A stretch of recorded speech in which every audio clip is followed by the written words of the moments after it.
फक्त main time मला मेरे बैठे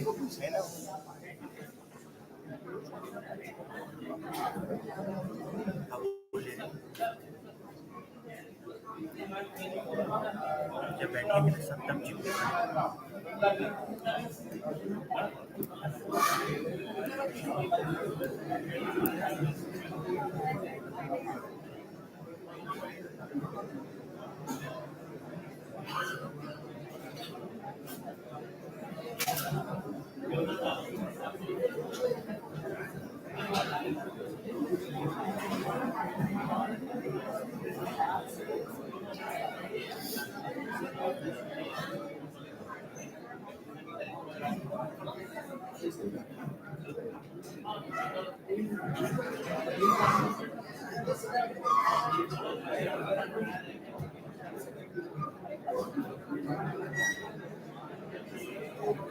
All audience are requested to occupy seats, please.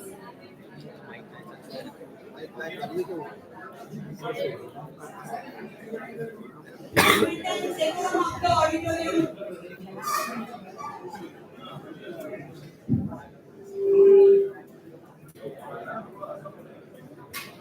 Good morning. Today we all are gathered here to celebrate 148th birth anniversary of our place of prevalence, Rao Bahadur Di Laxminarayan ji. Today's chief guest, Padma Vibhushan Professor M.M. Sharma sir, former Director University,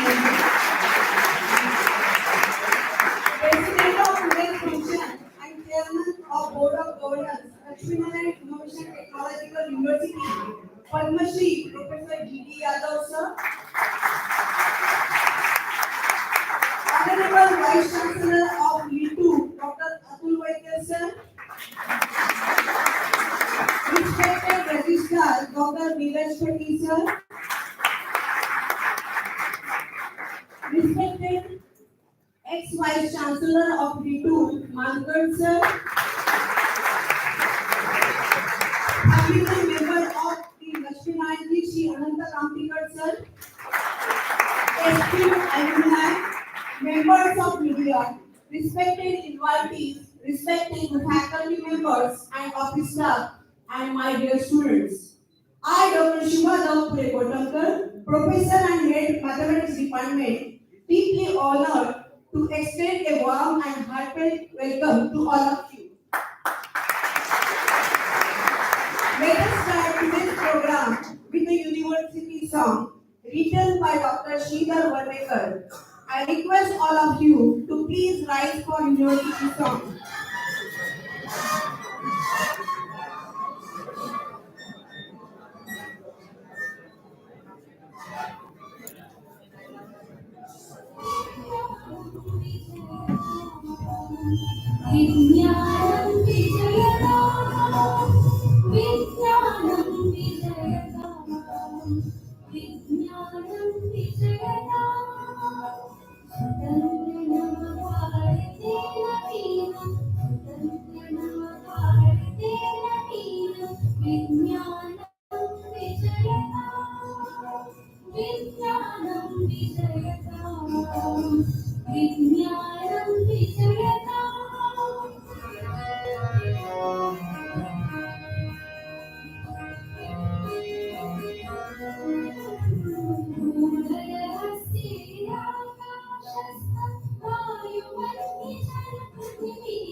The lighting of the lamp is a symbolic gesture that signifies the illumination of our minds and pursuit of knowledge.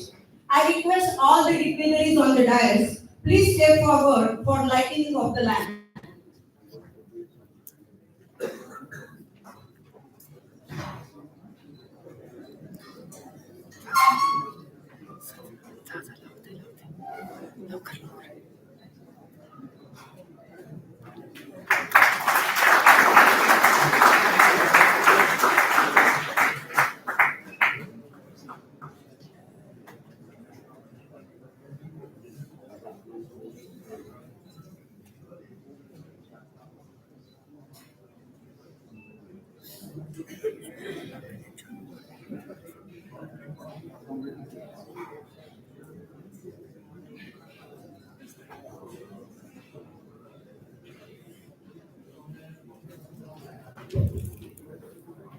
My heartfelt tribute to Rao Bahadur, Laxminarayan ji, Ahilabhai, D. Gangadhar Rao, and Rashtra Sant Guruji Maharaj.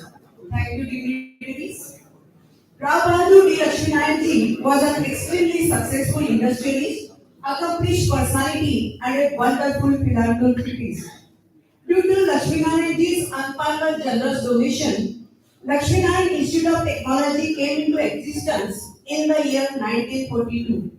And last year, we got state university status.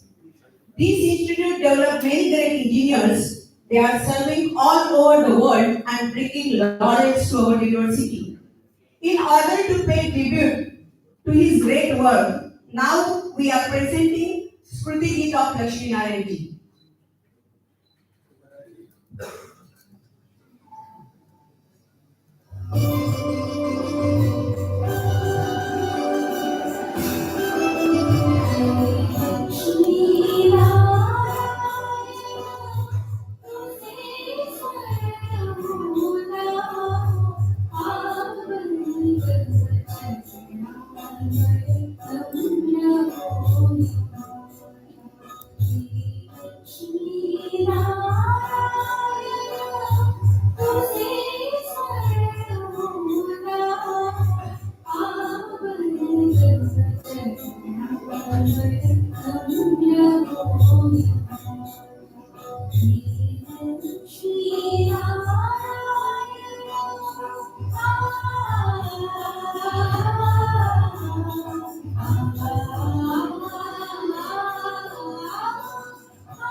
Ladies and gentlemen, we are truly honored to welcome Padma Vibhushan Professor M. Sharma Sir as our distinguished chief guest today.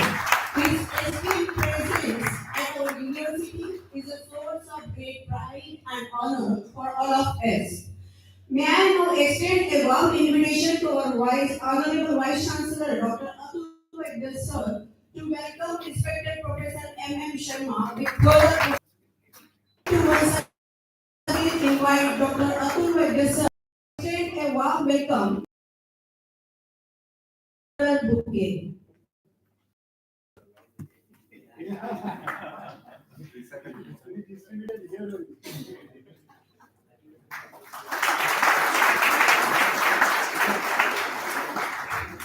Thank you so much, Dr. Atul Vaidya Sir, for your gracious hospitality.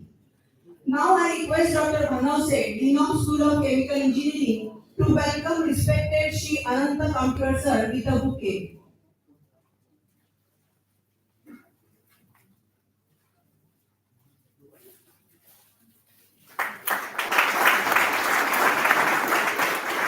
Thank you, sir. May I now have the honor of inviting our Honorable Vice Chancellor, Dr. Atul Vaidya, who is gracing this occasion to deliver his introductory speech. Sir, please.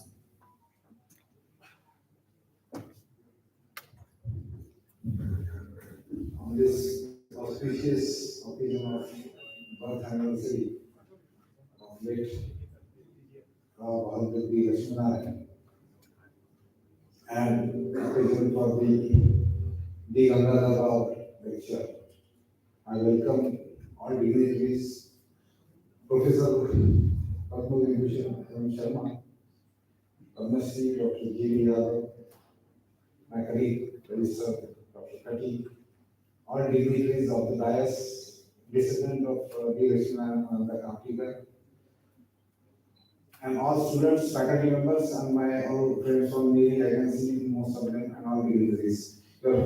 You are welcome here for this particular lecture as well as celebrating the birth anniversary of our relation. We have been honored, rather it's privileged to have, I can't describe, Professor M. Sharma, who is well-known figure, I mean, you can say icon in chemical engineering, to deliver his thoughts as the Gangadhar Rao lecture. Nothing more can be expected for a chemical engineering institute. And everybody knows Professor M. Sharma, and I always say that when he is around, all of us, despite our positions, we get into student mode immediately. It is because when he discusses, it's knowledge only. Yesterday, those who are observing after the function, he was discussing with our Nagpur or Dharan sir. It was all knowledge, nothing else. And excellent memory. I remember he had come to me long back, and here he gave a lecture on cleaner is greener is smarter. He covered environmental aspects, he covered technological aspects, and he covered, because it was a smarter, he covered economic aspects also. Normally, environmentalists will think that greener may not be economic, but he proved that it can be economic and smart way to doing the things. And mind well, time was short, but his examples were not exhaustive. Such is the encyclopedia of chemical engineering, industry, practical knowledge, whatever you call it, chemistry. We have with us today for the lecture. I will not take much time, but we are eager to listen to you, sir. And he said it will be extempore, but I tell you, I can assure you, his extempore is more than what we see on the presentations and normal routine slides. So thank you very much, sir, for accepting our invitation. We are eagerly waiting for the lecture. Thank you. I extend the invitation to Professor Bharat Banose to step forward and introduce our esteemed chief guest, Professor M. Sharma, sir.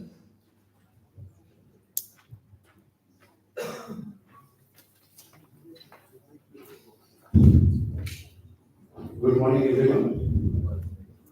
Today's chief guest, Honorable Padma Bhushan Professor M. Sharma, sir, respected Padma Shri Professor Vidyadev, sir, Chairman of UOG, Jalaki University, respected Vice Chancellor Dr. Atul Vaidya, sir, Registrar Kati, sir, dignitaries of the dais, faculty colleagues, and student friends. I feel extremely honored to introduce today's chief guest, Honorable Professor M. Sharma, sir, who is renowned Indian chemical engineer.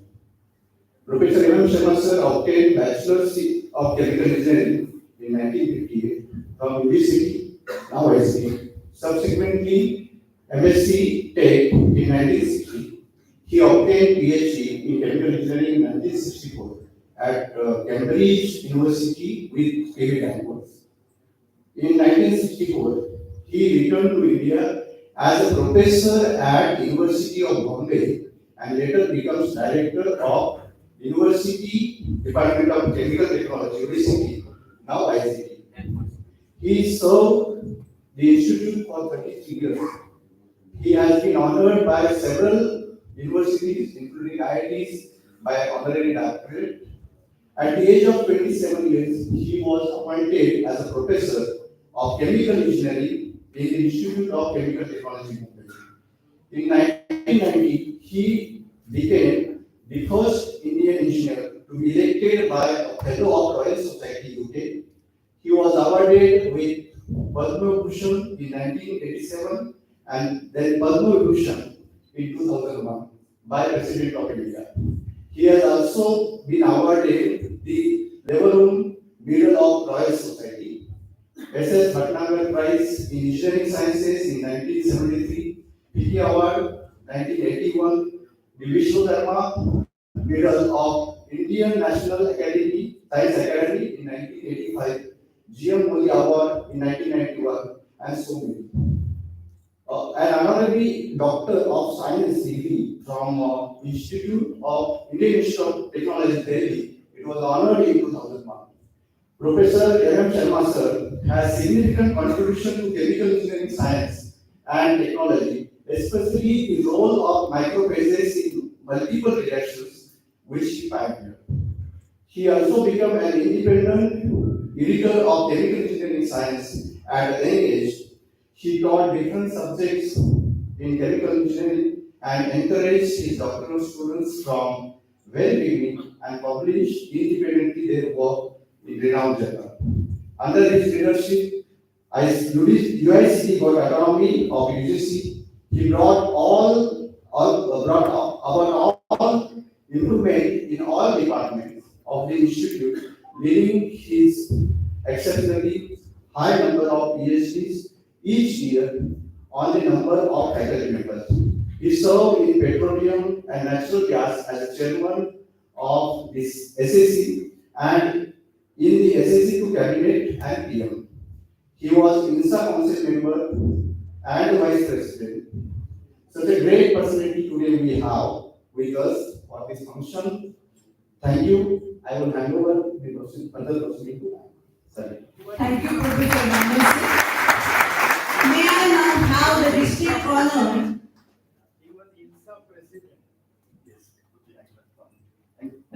May I now have the distinct honor of inviting our revered chief guest, Professor M. Sharma sir, to deliver his expert lecture under the banner of the Gangadhar Memorial Lecture Series. Sir, please.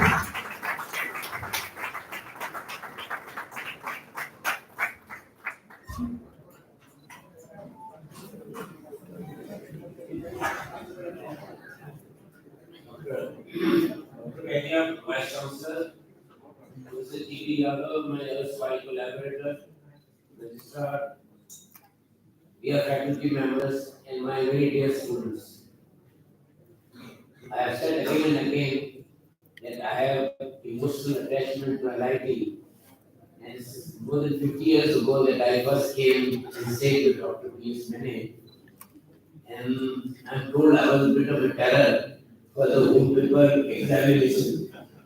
And people used to say that, you made our life miserable, but I tell you, I never failed anyone.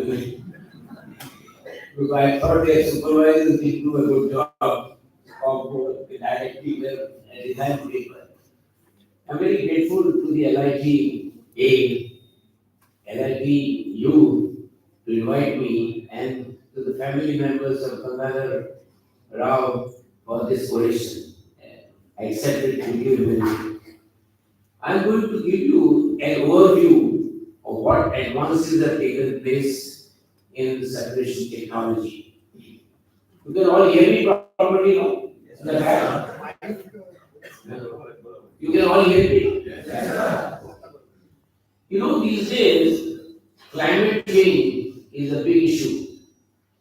And in the climate change, carbon dioxide removal is a very important matter. And I happened to start my research career in doing absorption of CO2. And then the first paper in the whole chemical engineering literature, where we published a monograph to show how from basic principles we can design the CO2 absorption towers with concrete proof from industrial practice. I want to narrate that to tell you how advances have taken place in CO2 absorption. Not only in newer amines, of which I was one of the architects of using Introductory and the fast reacting amines, which concept I sold to Shell as a PhD student. But absolutely original work has come in not only faster, there's nothing very original in faster reacting amine, but the newer concept that you have an absorbent which is biphasic, so that energy consumption in CO2 desorption goes down. Even more remarkable work, of which nobody had any hint earlier, that you can promote desorption by catalysts, and different types of catalysts are being tried. The origin of CO2 removal in a very fascinating way goes into the spacecraft. How do you remove CO2 in the atmosphere? So there, carbonate solution was used, activated by carbonic anhydrase, which is what we have in our blood. CO2 desorption will not take place. None of us would be able to do exercise if we did not have carbonic anhydrase in our blood. And that was the source of catalysis of CO2 absorption. But having a catalyst for regeneration, we knew earlier that endodermines take less energy for desorption. But using catalysts, this I'm mentioning to you only to endorse that no technology is ever mature. Many times people think this subject has reached maturity, and my next topic on distillation, many people think that distillation is a very mature subject. Look at what advances have taken place in distillation. Forget about use of structured packing, forget about the new plate designs, multiple downcomer trays, all those I keep aside. Then came reactive distillation that took combined reaction with distillation, and prime candidate was MTBE, where reactive distillation catalyst was Herbalist 15, that is cation action resin. Unique case, 3 million tons of MTBE were made in reactive distillation, so that energy, heat released from the reaction is utilized for. So reactive distillation became, but what else is happening? You had earlier, now you have divided all products. You are having heat pumps, energy recovery, because energy is a critical cost in distillation. We did not have heat pump. Don't I used to work on heat pumps? Yeah. And the heat pumps have become popular, and I have practiced in industry. And with high cost of steam, which in some parts of Gujarat can be as high as 3 rupees a kilo, where a heat pump is installed with payoff time of less than 6 months. Less than 6 months. But even more interesting than that has been the whole, I'm saying this technology is never mature. And we are having further advances in this area. And these advances will keep on taking place, I can tell you. No subject is ever mature. Because you don't know what new breakthroughs might come till somebody invents a new idea. So please keep this thought in your mind. Chemical engineers, young students who are here, it's a very dynamic subject. Half-life is only 5 years. So if you don't keep up to date with the literature, like when I was a student, I didn't have a single lesson in memory science, about which I'll be commenting shortly. So distillation with reaction, new kinds of thing, divided wall column, heat pump, and latest, absolutely latest within last 1 year, that you can now put heat pump in vacuum columns where the top temperature is even below 100. Earlier, heat pumps were placed when the overhead temperature was more than 130 degrees. Today, we can put heat pump even if the vapor temperature at the top is below 100. See, this is the kind of advances that are taking place. Please keep in mind separation technology is very critical because in any chemical plant, 80% of the investment is in downstream. Reactor is very important and essential, but the main investment, capital as well as recurring energy costs. So every attempt is being made to reduce energy consumption. I give you an example of both absorption as well as distillation. I will then move on to the next important separation technology, extraction, and take you back many years ago. Why extraction came in? It was when we wanted to produce benzene toluene from reformants. When that mixture, since the benzene is a mixture with cyclohexane methyl cyclopentane. Now you cannot distinct because there is hardly any difference in boiling point, and sometimes they would form azeotrope still not separated. And as an aromatic substance, its solubility in many solvents are radically different than the aliphatic. So extraction came and huge developments in different types of solvents. sulfuric was used. After that, we are using an NNP and all. So there have been advances in solvents to be used for solvent extraction. But the combo system of extractive distillation came in. So you could combine extraction with distillation. Today, a lot of benzene recovery units are extractive distillation. See the dramatic change, how much reduction in energy. So why extraction came in? That was the background. Of course, from coal tar, people were extracting but removing phenolic substance like caustic treatment. So I can't call it, you can call it extraction. We did a lot of work on separation by dissociation extraction. That is when you have isomeric, non-isomeric mixtures of acidic or basic substances, you can exploit the differences in their ionization constant and carry out separate. That treatise is published by us, Mankar, one of the person who did a lot of work on this was back with me on dissociation extraction. But I'll tell you, extraordinary developments in extraction.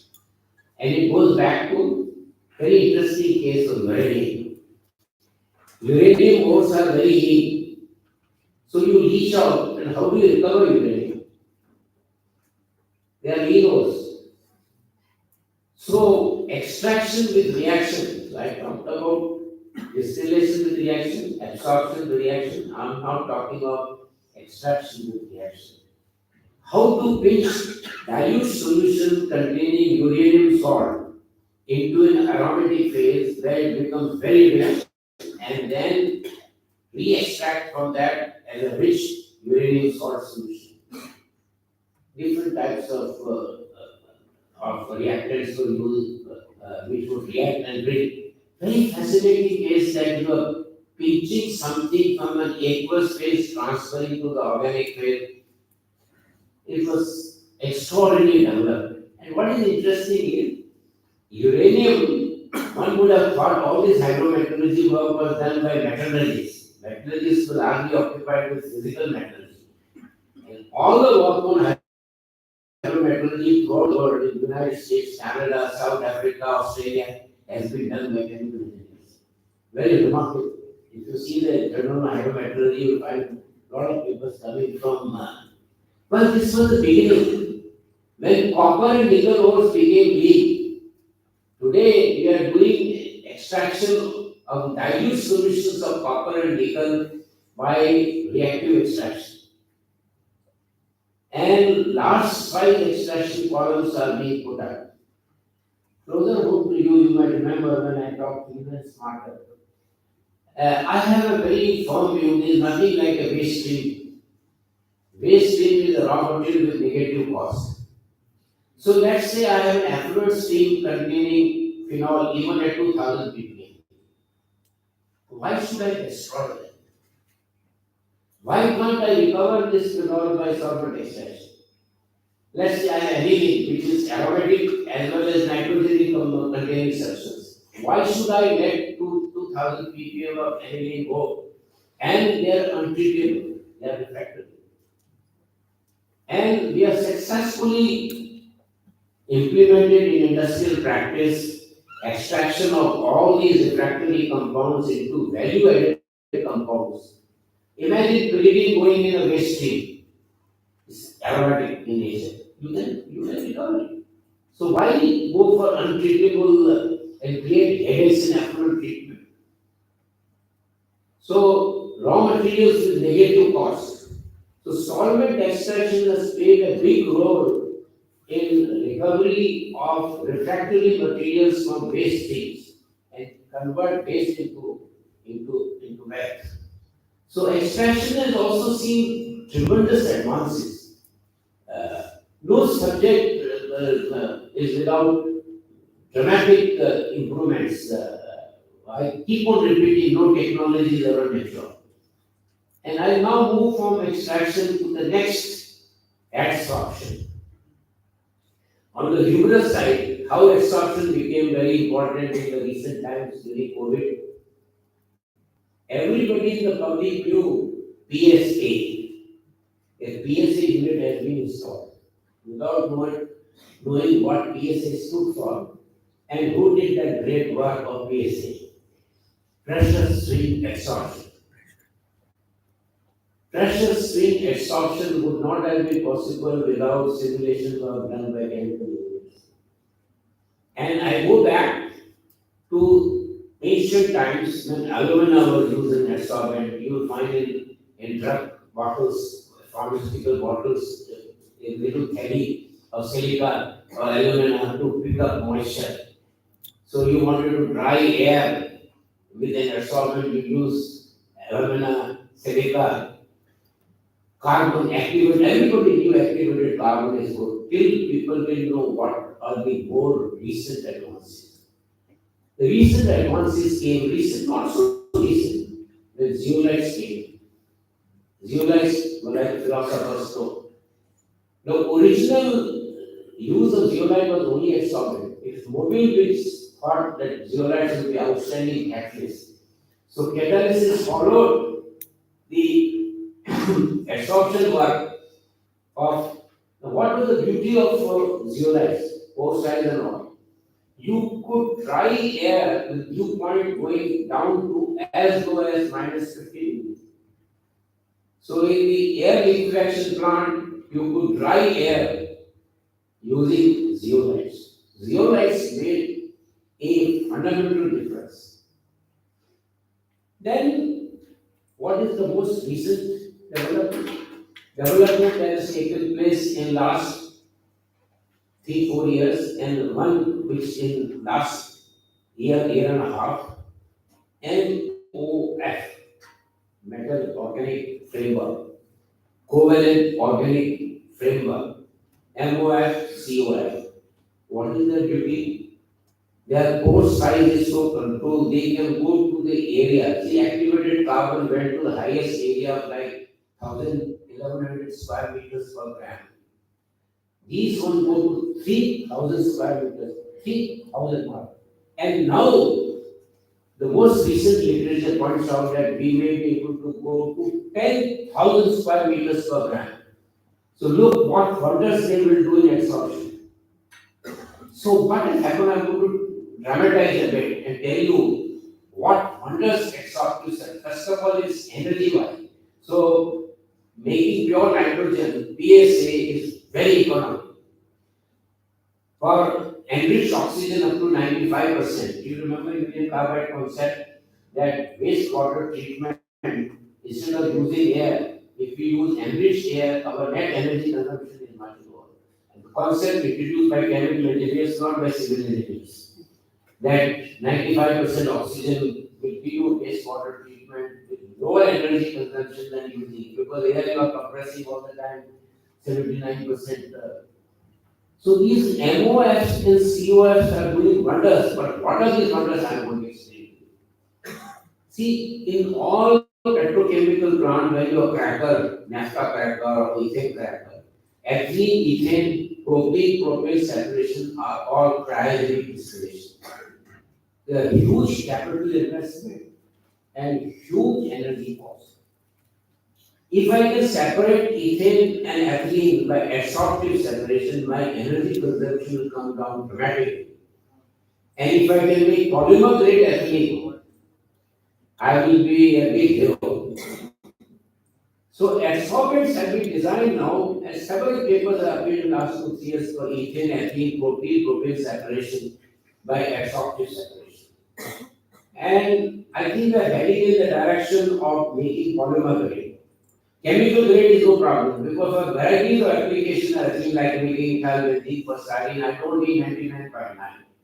I don't need that kind of purity for protein if I'm making cumene for phenol. Only when I want to polymerize protein that I need that very high purity.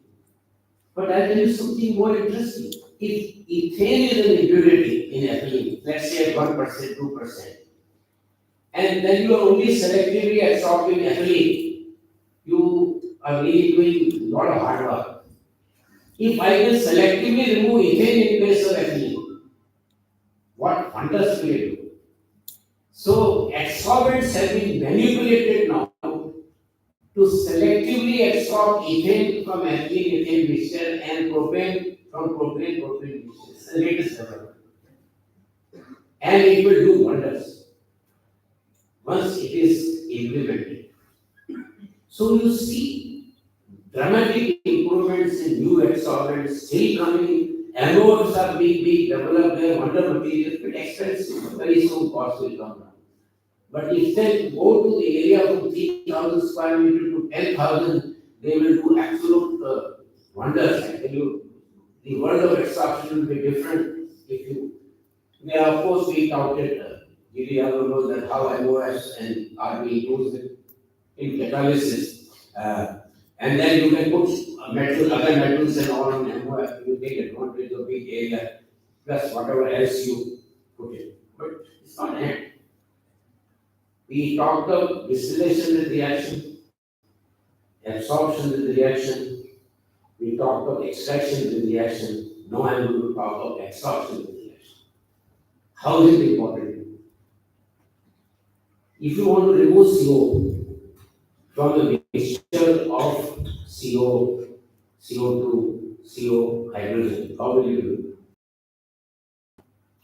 So I want to tell young students, because separation came in, we used to have a grand piece of equipment called OS. What are that analysis with bulks of different, how first you will absorb CO2 with caustic potash, and you will do CO2 absorption, then you will do carbon monoxide. Now, of course, we have gas chromatography, Orsett apparatus was indispensable. Today, if I want to now recover, how will I do it? Please tell me. So there are two ways. One is you get molecular C in the absorption development apart from MOF and COF, they were preceded by molecular C carbon. Molecular C carbon means you are controlling the pore size, 4 angstrom, 5 angstrom. That made a big difference in CV because then your size. Remember, originally paraxylene was separated from metaxylene only by crystallization, later on by absorption. And even today, large number of units exist for paraxylene metaxylene separation by absorption because paraxylene is a slimmer molecule than metaxylene, and you control the pore size and you are able to do it. So I can remove CO from this mixture by molecular C carbon. It is okay, but there is an extraordinary development going back to Orsett apparatus by which I can absorb CO in absence of CO2 and oxygen by using an absorbent with cuprous salt. See, cuprous picks up carbon monoxide. Cuprous ammonium salts were used in Orsett apparatus. So you can't do that in presence of carbon dioxide because carbon dioxide will react with ammonia. So what they did, they made a copper complex with aluminium, cuprous aluminium chloride, CuAlCl4, dissolved in toluene. See, even in presence of carbon dioxide, CO could be absorbed in this by absorption with reaction. But if you take it to the solid absorbent, it was absorption with reaction. So you see what kind of advances have taken place in CO removal selectively by absorptive separation, reactive absorption separation, absorption with reaction. Okay. I then move to crystallization. People of my generation, when we were studying crystallization and solving some problem, they were only in organic source. Sodium thiosulfate. If you look at the old book, native material and all, you will find only example thiosulfate, copper sulfate. No organic substance was referred to in this except sugar. What is happening in crystallization today? Population balance method. Crystallization means purity. So, when you want to buy sugar, you want to buy crystal sugar, not powder. All the powder will dissolve faster. But the customer says the same thing used to happen for thiosulfate in the old days of film because the regeneration was done with thiosulfate. And all these film processors used to insist on buying thiosulfate gold crystals so that they were sure of they did not buy powder. All the powder will dissolve. It's funny, sometimes you have to bow to the customers. So crystallization is going places. Why? First was the advent of chiral molecules. Most drugs today, if they are acidic, they are not accepted. You have to have chiral, optically active. So crystallization has become very important to resolve acidic mixtures through crystallization. And many attempts are now being made, simulated going back chromatographic separation with biopolymers. And of course, you know that in absorptive separation, chromatographic separation became a very big thing. In chemical intelligence, we contributed a lot in the quantitative aspects of crystallization for separation. So it is chiral molecule which has made world of difference, and you have to do crystallization to make the optically active molecule either from racemic. If you cannot get a synthetic method to make the molecules optically active. But there are some other interesting facets. They form polymorph. And polymorph can change its storage. And there was a famous case of Abbott where they messed up the material when it left the factory, it was okay, but the polymorph changed its storage. And they had to go back to the research room to find out what is the stable form. So today, predictive capabilities for polymorph and how you do crystallization to get the right polymorph, there is big advances. And it's very critical because almost every API in pharma industry is crystallized. Now, there are different methods of crystallization. We have cooling crystallization, evaporative, salt dissolved evaporative, there are cooling crystallization, there are anti-solvent crystallization. Every one of them is, but there is something very odd. Sometimes you want an API 100% amorphous. So how do you, funny, it's amorphous, but then how do you crystallize it with amorphous material? The trick is ensure very high levels of supersaturation. Don't allow these molecules to organize. We call crystallization as an exercise in molecular engineering. So don't give time for them to organize. Give very high supersaturation. I've had actual experience of making amorphous material 100% because the product is not acceptable to the buyers. If you 5% or 3% was crystallized, they want 100% amorphous material. It could be done. So crystallization also has seen such extraordinary level of predictive capability, population balance method. So if you old textbook of crystallization, all that knowledge is so trivial to you. You need all this advanced knowledge in crystallization. From this, I move on to what has seen major breakthrough in now for quite some time, but I talked about the most recent development, membrane separation. And I mentioned that when I was a student, I did have a single lesson in membrane separation. What impact membrane separation has made to the society? Just like I gave you example of PS. So you have RO. RO is household name. So you go to Manipuri wala, sab, RO ka pani, आप चिंता मत करो. ये RO क्या होता है? सब वो मेरे सुना कुछ. पर RO का पानी खराब, पक्का. What major impact it has made for all exclusive growth? RO. A lot of waterborne diseases have disappeared because people are able to get out. That was the beginning.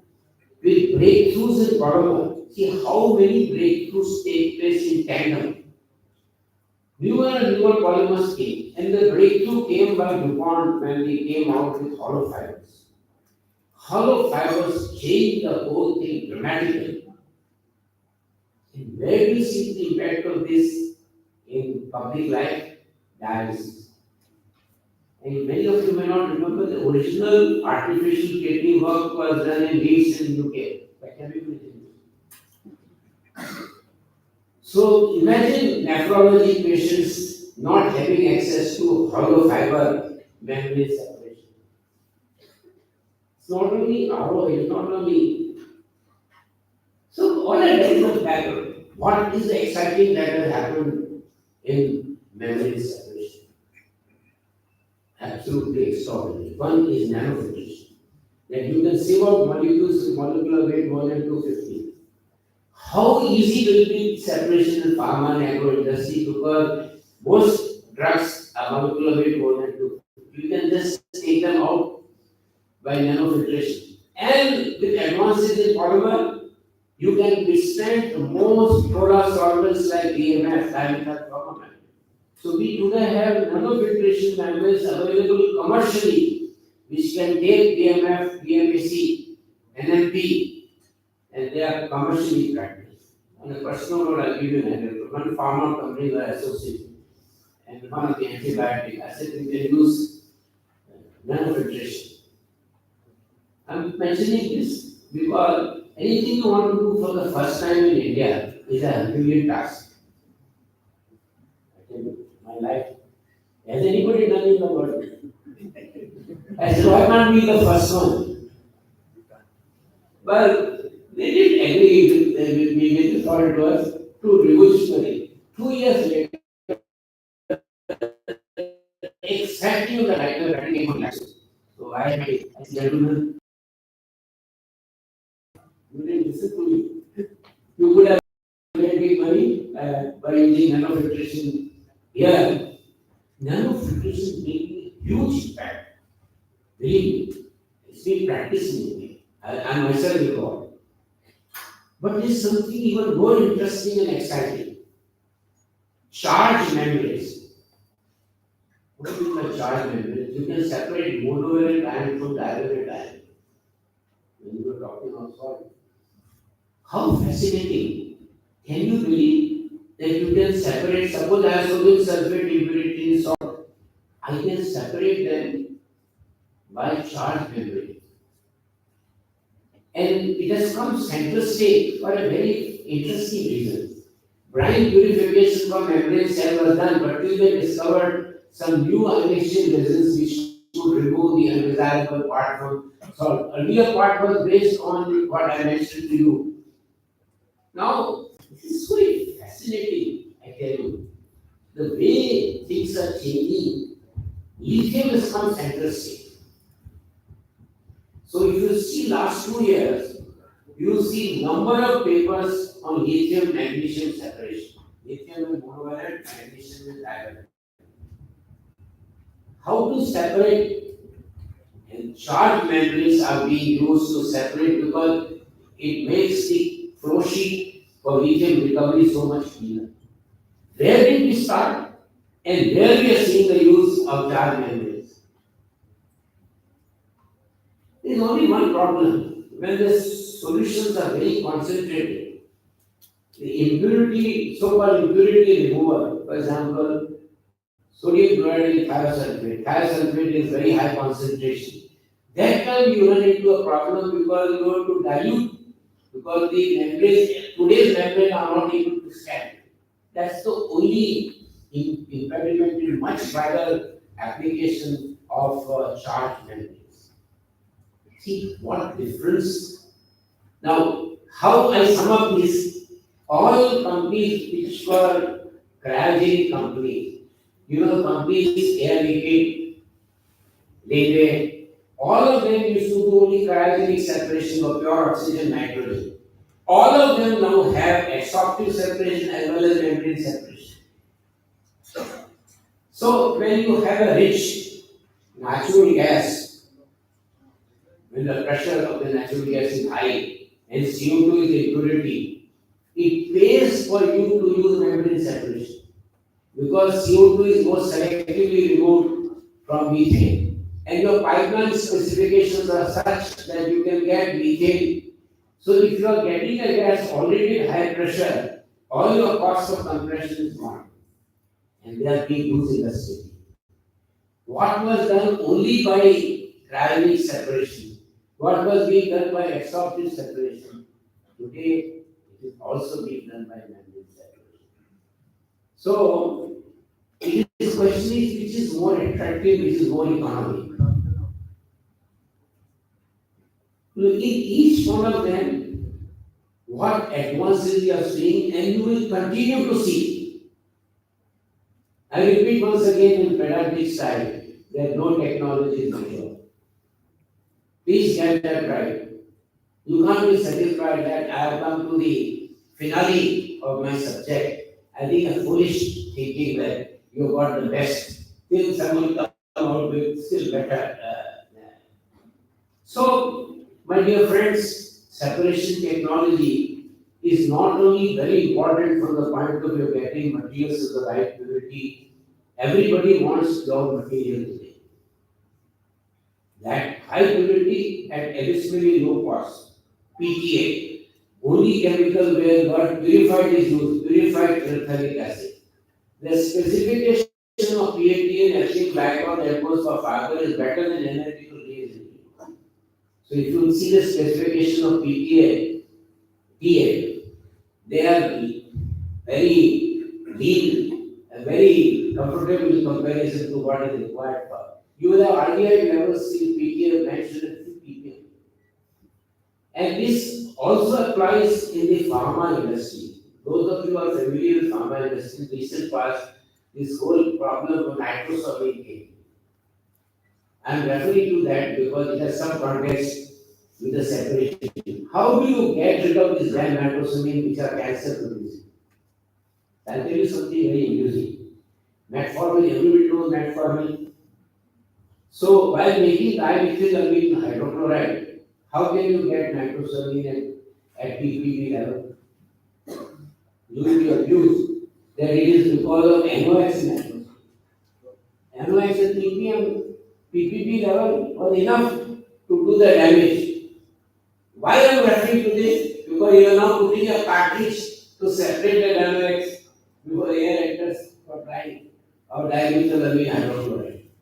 So you never see where the application is going to land up. When people started extraction, they didn't know that reactive extraction will be used in metallurgy. A whole branch of hydrometallurgy will spring up. Because they are all used to see making of copper smelters or nickel smelters and not getting copper and nickel through hydrometallurgy. Uranium was in because you could do pyrometallurgy there.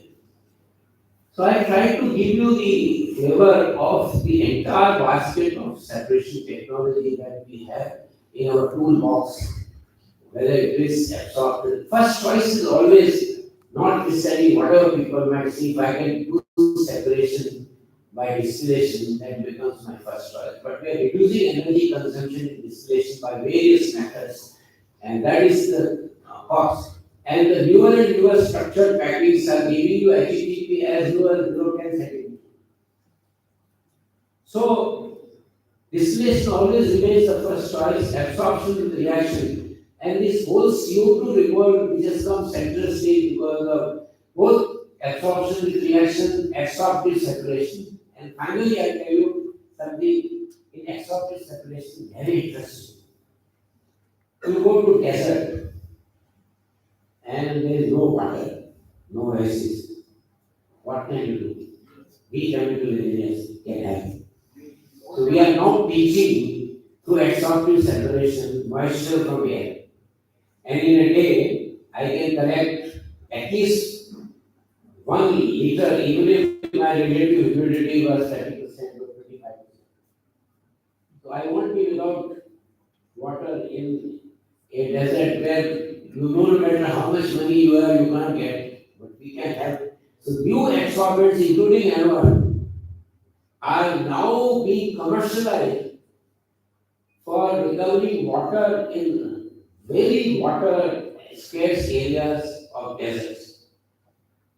But they are also relevant in another context because water is a critical item. You want to recover water from any. So when you want to recycle water, you want zero discharge. So what is happening in zero discharge? I will put multiple effect around it. What has become more interesting in the recent past is combining membrane with distillation. These combo systems are becoming big. So membrane distillation for the retentate, the finals, which otherwise you put in white film evaporator, because then you have salt, you can't discharge that. Membrane distillation is being done today commercially because it brings down the cost or that reject salt. See how you combine membrane with distillation, how you combine membrane with extraction. See, when people wanted to introduce liquid membranes, one of the reasons why liquid membranes for solvent extraction didn't succeed commercially, because the leakage of the extract, which is expensive, like trimethylamine to remove acids, acetic acid, was too high. But now if you do that extraction and membrane separation, there is no question of leakage. So once back the liquid membrane with the new concept of using membranes for separation is coming. So my young students, my job is to inspire you that the separation technology is not only critical in any chemical industry, no chemical industry produces a product of the right specification the first pour from the reactor.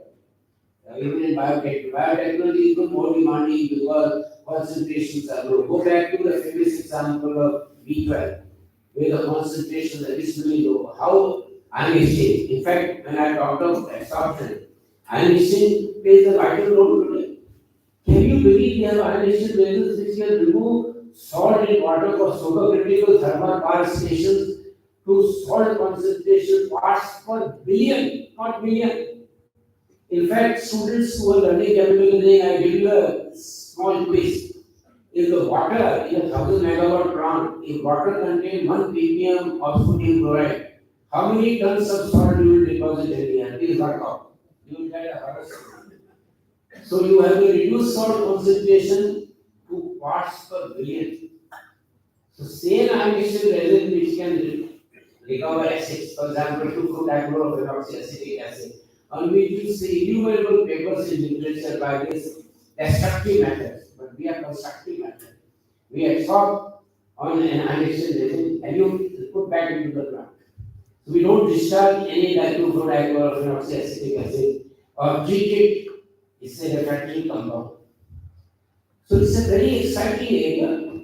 It's a very rewarding area. And I told you in a, what I call a vetted way, because many of these things happen personally. So I told you many of these things with personal experience and some way involvement in this. Once again, I wish to thank Rao and family for instituting this. And I'm delighted to accept with you humility this honor. And once again, I want to say that I've always had a soft corner for LIT from very early days of my career. And when I started coming in late 60s and stayed with Dr. Mene, I used to tell him that he has to make some changes to keep LIT on the forefront. Unfortunately, advice, so LIT went down. I used to walk on the mud.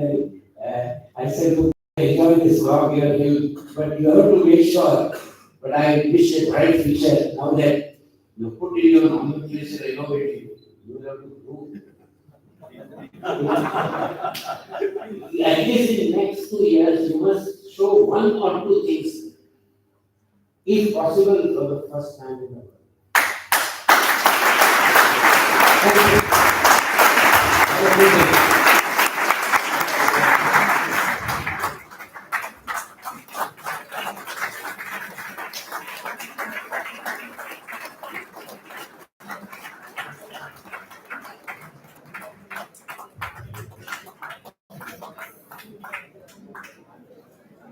Sir mentioned that no technology is natural. There always scope of advancement of technology. So all chemical engineers should be ready for technological advancement in chemical engineering. Sir mentioned many advancements in various chemical processes such as extraction, separation, absorption in detail. We are deeply honored and inspired by the profound insights shared by our esteemed chief guest. This will be definitely beneficial to our students and faculties as well. Thank you so much, respected sir. I request Honorable Vice Chancellor Dr. Atul Vaidya to present memento to respected Professor M.M. Sharma as a token of love and gratitude. Sir, please.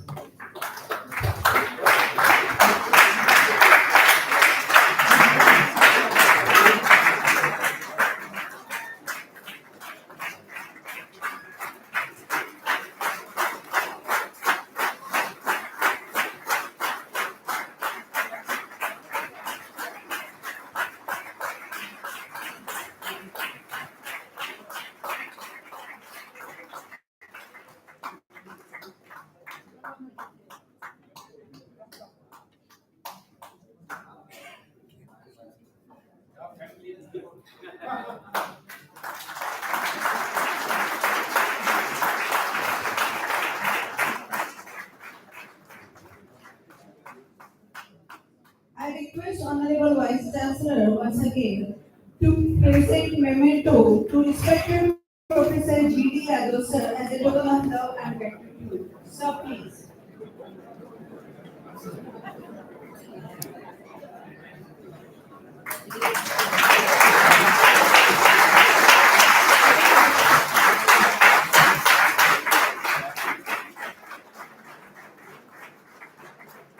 Thank you, sir. This is moment of applaud and celebrate the unwavering commitment, dedication and hard work demonstrated by our toppers from BTech Chemical Engineering and Chemical Technology throughout their academic journey and treatment. I request Professor M.M. Sharma sir to felicitate gold medal winner from Department of Chemical Engineering, Sheikh Sakib Firoz.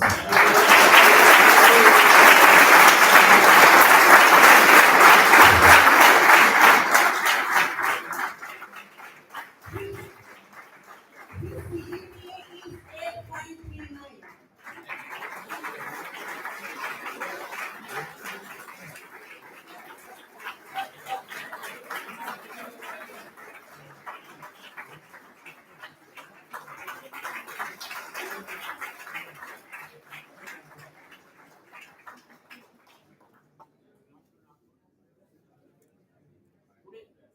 Thank you so much, respected dignitaries, and congratulations, Sakib, and all the best for your future endeavor. This medal is sponsored by late Mr. Arun Moril sir. Moril sir's sister always makes sure to be a part of this occasion, but today she is not present as she is suffering from viral fear. Ma'am, get well soon, please. The Oil Technologists Association of India Western Zone, Nagpur branch, has instituted an award in the memory of Dr. Shrikant B. Dabade, former professor and head of the Department of Oil Technology, Laxminarayan Institute of Technology, now Laxminarayan Innovation Technological University, to a topper from Department of Oil Technology. Now I request Professor G.D. Yadav sir to felicitate recipient of Dr. Shrikant Dabade Memorial Award 2024, Miss Ayushi Mohan Kade from Department of Oil Technology.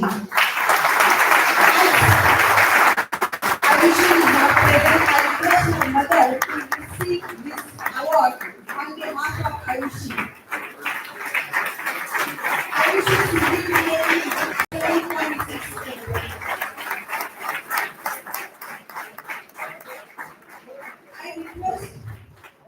I request Sir, President OTL West Zone, please join demonstration.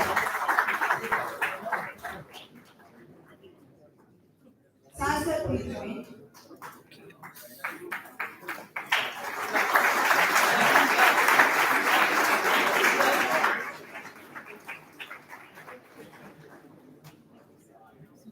Thank you so much, respected sir, and congratulations to dear Ayushi. A huge round of applause for the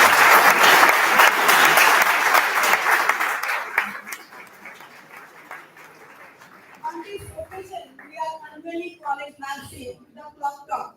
I request Miss Ananya Kagwate, student magazine head, to come on the dance, please. I request dignitaries on the dais to please unveil the e-copy of the magazine, The Clock Talk.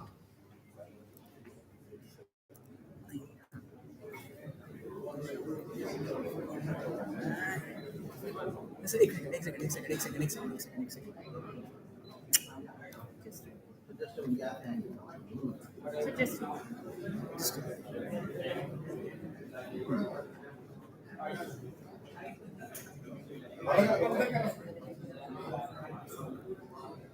Backdrop भाई यार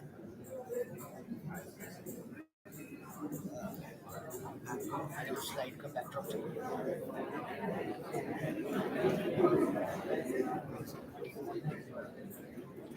नहीं है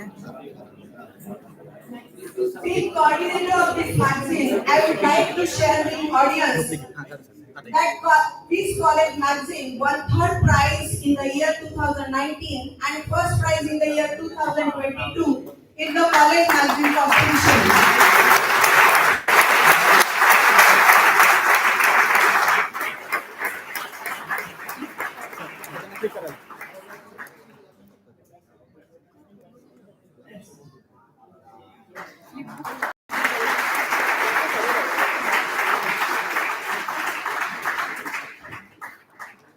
I would like to announce prize winners of previous edition of magazine of various sections. Best Technical Writer, the title is The Membrainer, and the winner is Aryan Yamde, 4th year CE. Next, Best Batch, the title is Synergic Batch of Brilliance, and the winner batch is 2020 to 2024 for largest number of release in 2023 edition of magazine. Next, artwork. The title is Articulate of LITU, and the winner is Sheetal Verma, 1st year CE.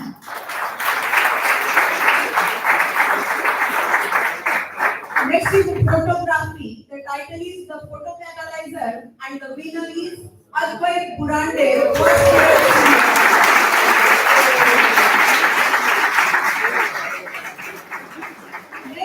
Articles. The title is The Kinetics Scribbler, and the winners from various sections are from English, Jen S. Ullas, 4th year CE. From Marathi section, Sarthak Dongre, 2nd year CE. From Hindi, Nandini Rao, 3rd year CE.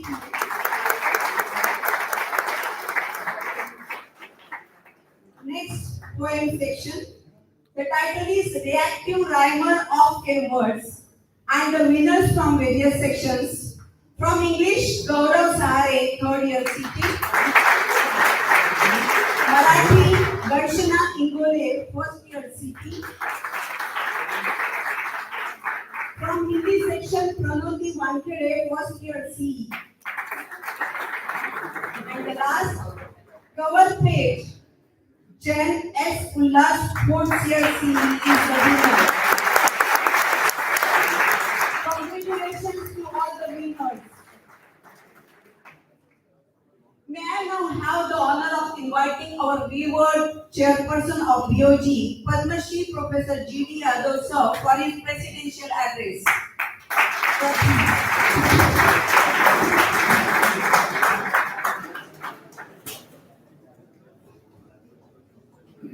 Padma Vibhushan, Professor M.M. Sharma, our chief guest for today's function, Dr. Atul Vaidya, the Vice Chancellor, Dr.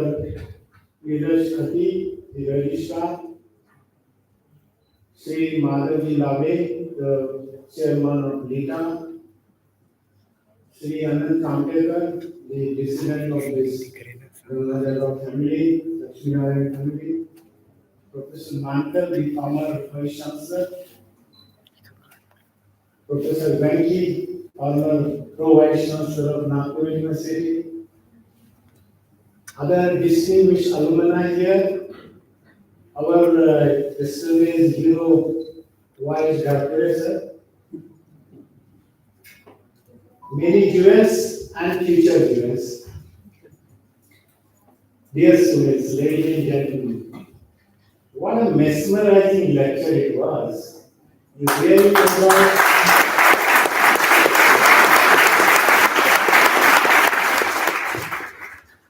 A teacher is a teacher is a teacher. That is what he demonstrated. How separation processes have been an integral part of our life, starting from our human body to high-level industrial separations. And the kind of examples he cited, innumerable. You know what is most striking? You should know that he has given the latest examples, not the textbook examples of some 50 years ago.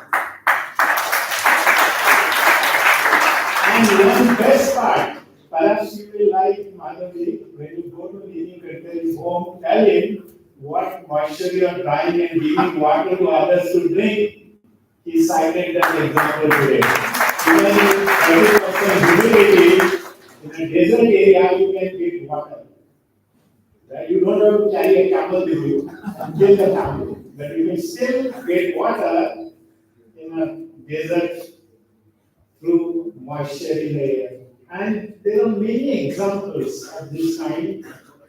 I have always enjoyed. I was a student, PhD student, colleague, and I have known Professor Sharma since 1970 when I entered ICT as an undergraduate student, and I was his PhD student, and I was his colleague. And all along, the first thing he will ask, not about politics, because normally people ask politics. He says, what new things you have read? And he will embarrass the PhD students by telling them this particular paper just appeared. Have you read it?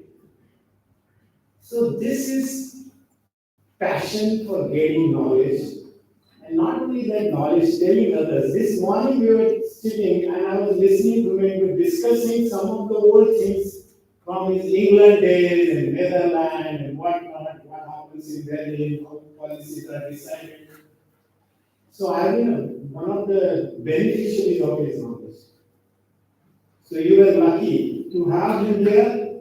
He told you also the importance of chemical engineering. He mentioned at least 3 times, not civil engineers, but chemical engineers.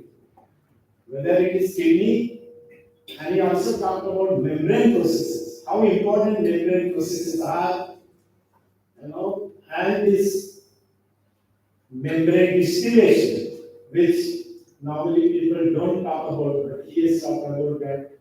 So it was a delight, sir. Actually, you enlightened not only everybody else.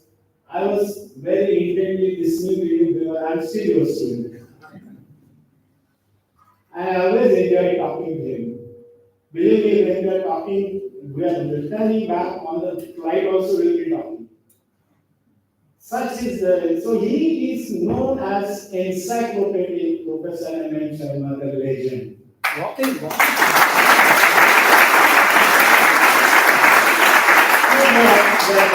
I say encyclopedic because many times he beats the organic chemists in their own games.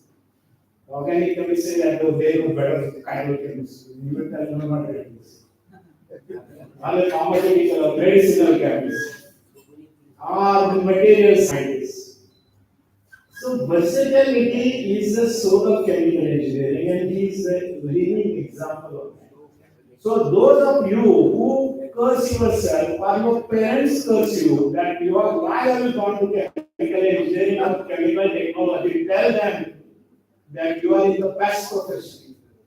From atom to atmosphere you can use your concepts. Chemical engineering is all dealing with rate processes. Whether they are physical, chemical, biological, even nuclear. We deal with rate processes. We want to increase the rate, reduce the volume, reduce, so-called waste, do process intensification, and some of the examples which we talked today were that. How, when we go from one to adsorptive or reactive crystallization, all those things are process intensification. That is the topic which you are talking about. And also there was a message to the teachers here. Don't relax. Don't come to the institute or university at 11. Go home at 2 o'clock. It cannot be a good teacher. The teacher has to be continuously involved with his students, with his profession, and you should do more than one activity. Same old notes you will be using for 25. Once you wrote some time back, you continuously till the pages are torn apart and fall. Till that time you will use the same notes. There are professors like that, I know.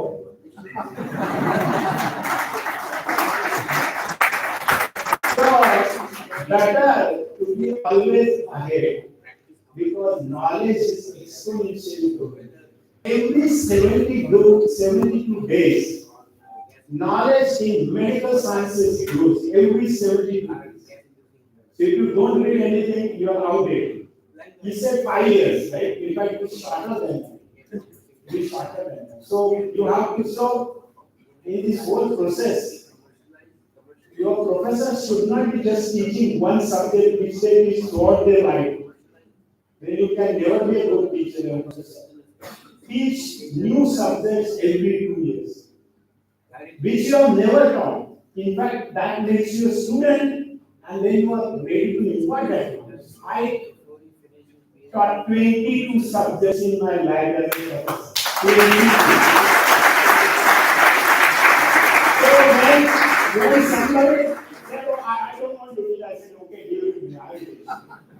So I taught philosophy, science, and name it, because that gave me an opportunity to learn something. And so professor should always learn something new. Otherwise, he may be one or two, Professor Sharma always says.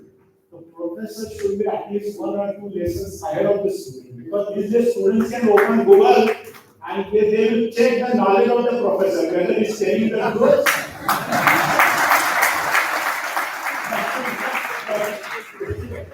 The backbenchers can always found fun. And I also said this before, you can Google search and you find it is attributed to me. I said, students' attention span in the classroom is not more than 6 minutes. I have said this. You can Google search, you will find. You can give 7th minute to that professor, provided he or she is smartly dressed, good looking. Then only they will pay attention, otherwise they don't pay attention. So you have a tough time. So it is interactive learning these days. They talk about pedagogy and all. It is all interactive because the knowledge is already existing. So when I introduce classroom recording of teachers, some of the teachers came to me, I'm telling you, and they said, "Don't record, we object." I said, "Why do you object?" We want to record it so that students who are weak in languages, they can go back and see. It is of course limited access. They can see the lecture and they can understand what you taught. Many times people come from Bangladesh, they don't understand English. They say, no, it is my property. I said, "Did you invent that phenomenon? Did you invent relativity theory? Why did you do that? You don't want to be recorded? It will not be used against it, but it will be useful to the student." So that is what I am saying. Even we should start recording so that even if somebody, so the smart classroom which Sachin, recording facility, believe me, students love it more than the professors.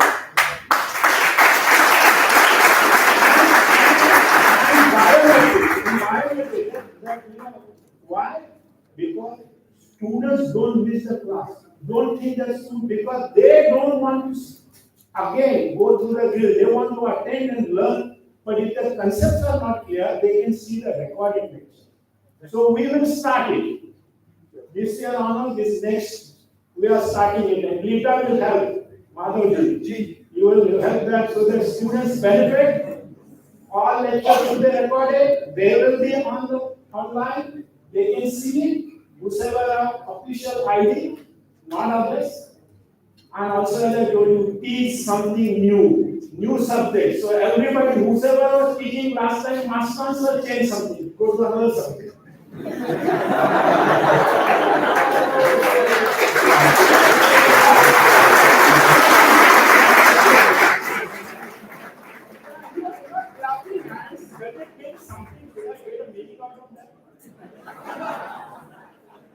Why I'm saying this, because the teacher will also enhance his knowledge, because we are going to do research in all advanced cities. We want to research intensive university. So the professors must be expert in many subjects, cross-disciplinary, multidisciplinary. We are going to have major and minor degrees. So why not learn something new? You better do that. I think you should do that. And also no barrier. Biotechnology, chemical technology, nothing like that. All knowledge is cross-disciplinary. You don't know which phenomenon you will use where. So be ready for that, and I'm sure Lita will help. And we are also grateful to the family for starting this. If Laxminarayan wasn't there, we would not have been there. Will you not? We got he created all his property and his land. Therefore we celebrate his birth anniversary. So my rich tributes to that great soul. I'm sure he's watching from over. He's trying to find out what we are doing here today. So I bow my head before him for starting this great institution. We have become a separate university. So we have to thank our Honorable Chief Minister for that, and all others associated, including one of your lot of things to do there. Because we want good faculty. We have to recruit a lot of good faculty, and then only university can be great. Having separate university of no use unless we have good faculty and we are allowed to recruit people immediately. Before the next session begins, we must have all faculty in place. And good faculty who comes on merit and merit alone. That is the criteria. Merit and merit. Of course, we follow all the government rules. We will not violate any government rule, but in everything we will have merit as a criteria in that particular category or whatever. Then only will be a great university, and there must be people with, as I told, nobody below here will get accepted. Having 2 years industrial experience or postdoctoral experience, that is better because they give some new vision. So we want that. So, ladies and gentlemen, we had a wonderful time, and I'm indebted personally to Professor Sharma because he has been my guide all my life, and I owe a lot of things to him. And he accepted our invitation. Madhurji was very eager. He came. I said, yes, he will come. Because he loves to be among students, he loves to talk. And so he showed to you what a great person he is. No adjectives are required. I always call him Guru Nam Guru. Thank you very much.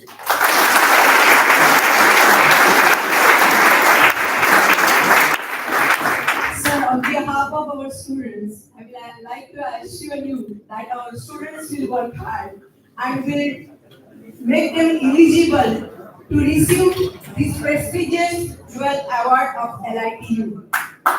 Madam, I said 1 minute. Sir.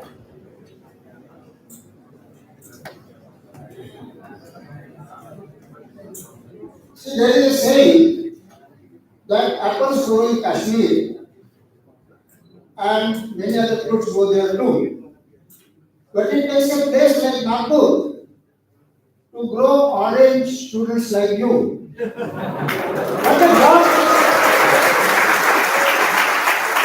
the job professors are given to you is to clean up the toxic skin so that you can enjoy the khatta meetha pari.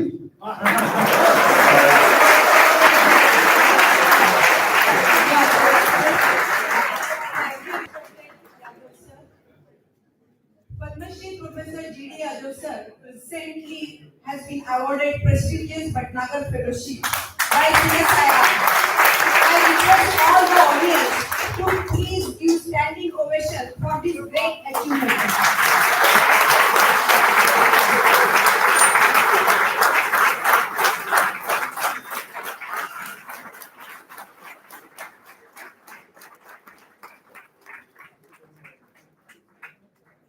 Thank you all. I extend the invitation to our Registrar Dr. Neeraj Khatri sir to propose vote of thanks. Sir, please.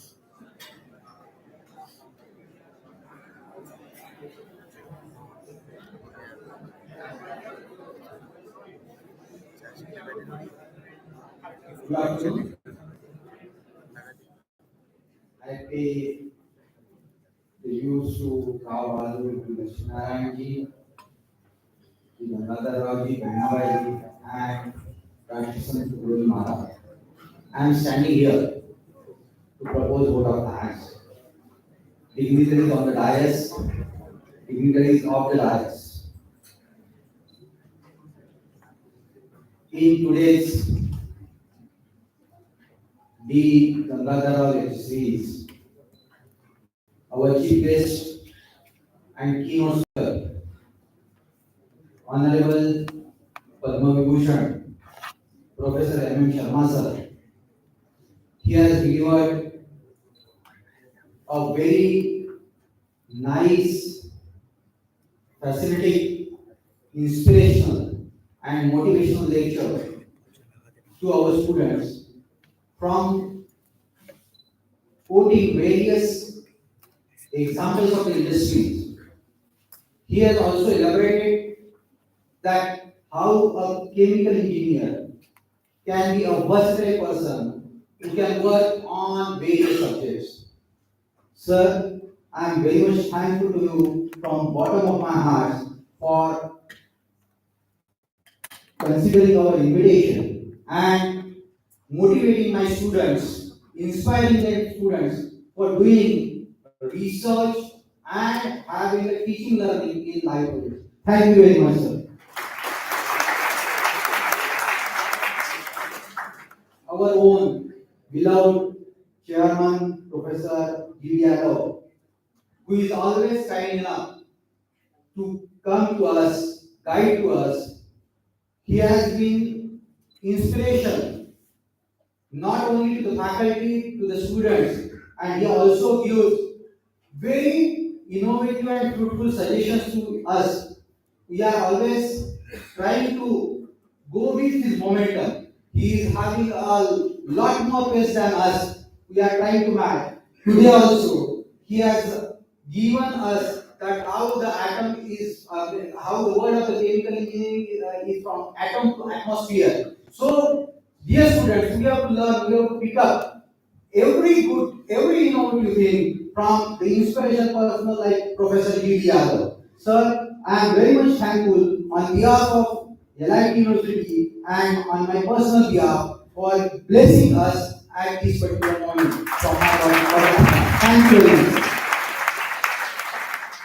Our own Vice Chancellor, Dr. Abdul Vaidya sir. He is soft spoken, always considerate, and always giving suggestions. I am very much thankful to Dr. Abdul Vaidya sir for arranging this lecture and inviting Professor M. Sharma and Professor G. Yadav for my students who are getting inspiration. So I am very much thankful to Dr. G. and Dr. Abdul Vaidya sir. I am very much thankful to family of Rao Bahadur Laxminarayan and Rao Bahadur for gracing this occasion on the birth anniversary of Rao Bahadur Laxminarayan. Our BOG members who are always fighting for enhancing the standard of LIT and who were instrumental in transforming Laxminarayan Institute of Technology to Laxminarayan Innovation Technological University. All the LITA members were there, but I would like to take names of Shri Madhavji Labhe, Chairman LITA, Shri Ajay Deshpande, our BOG member, Utkarshji Popkar, Chancellor Swami on BOG, our Principal Advisor, Shri Mohanji Pandey, who have played an instrumental role in this transformation. I would like to thank Professor Mankar, former Vice Chancellor of this university, and he was a director for gracing this occasion, who has led this transformation at administrative level at all the, and he has taken all the faculty members along with him. Thank you very much, sir. I would like to thank former Vice Chancellor of Nagpur University, Professor N.T. sir, who is fortunately I was a student of N.T. sir. I would like to thank for gracing this occasion. All the members of LITA who are present here and grace this occasion, I also like to thank you all from bottom of my heart.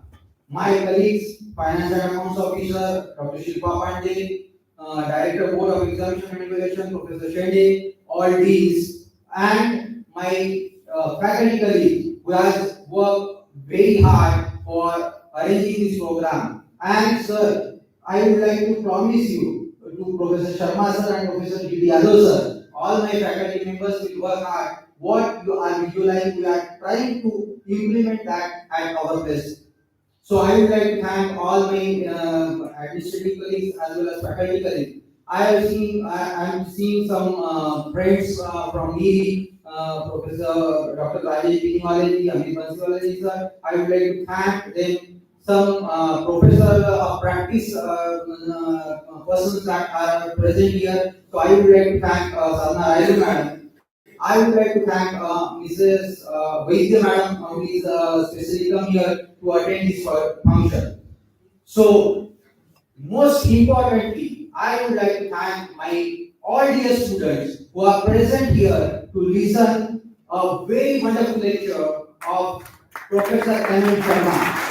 And I'm 100% assured that you are getting inspired, motivated by these two legends in the chemical engineering. So I would like to thank you for attending this particular lecture. I would like to thank my all non-teaching faculty members who have made this particular program successful at this particular level. And especially, I would like to thank my colleague Mrs. Kotankar madam for conducting this program very beautifully. Thank you, madam. So, at last, I would like to thank everybody who has participated in this program. So, thank you very much once again.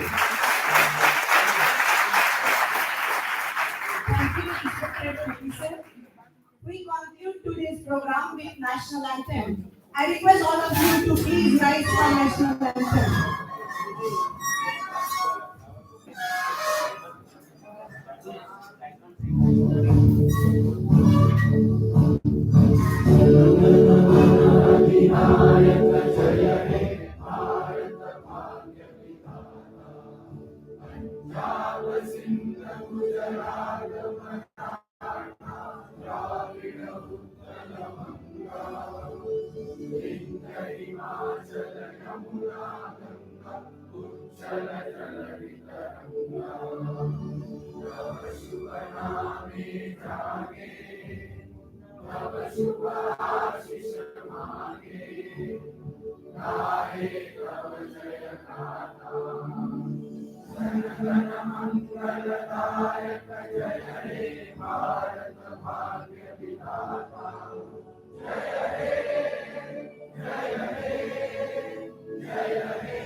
With the permission of Honorable President, I declare that today's program come to an end. I request all of you to join for mighty peace.